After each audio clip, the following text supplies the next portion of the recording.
Assalamualaikum warahmatullahi wabarakatuh. Nama saya Sultan Fatih Syarifuddin dengan NIM 2208065000042 dari kelas DKVB Prodi Desain Komunikasi Visual Fakultas Seni dan Desain Universitas Negeri Makassar. Kali ini saya akan membacakan hasil rangkuman pertemuan pertama sampai pertemuan ketujuh.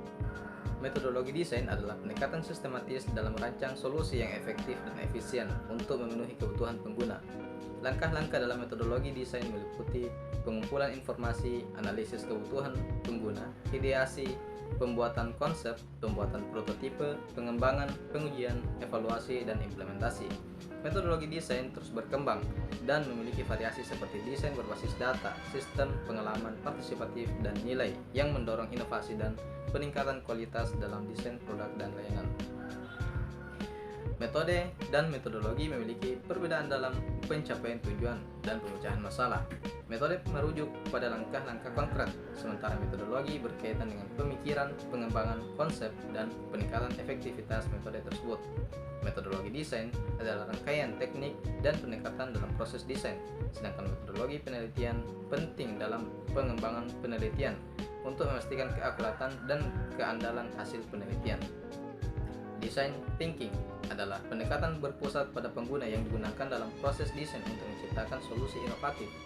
Prinsip-prinsip utama dalam design thinking meliputi empati, pengertian, ideasi, prototyping, uji, dan iterasi, implementasi, kolaborasi, fokus pada pengguna, serta pendekatan yang iteratif dan fleksibel.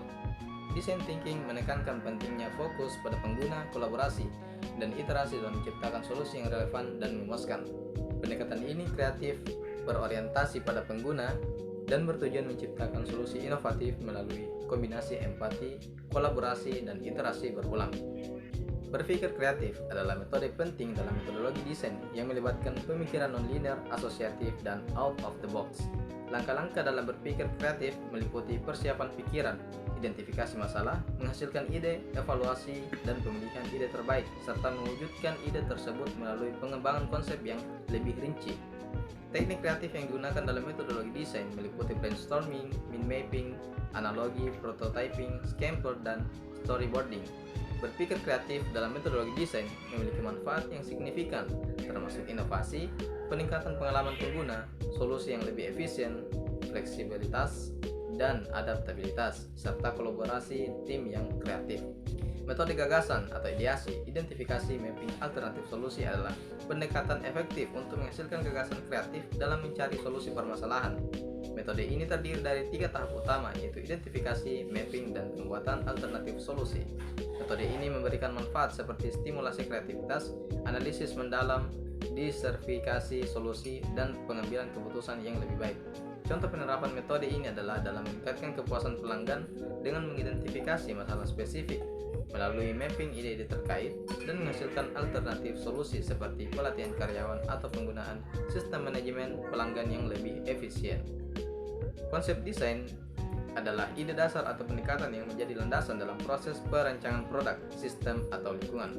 Proses pengembangan konsep desain melibatkan langkah-langkah seperti penelitian, pembuatan ide, konseptualisasi, dan evaluasi.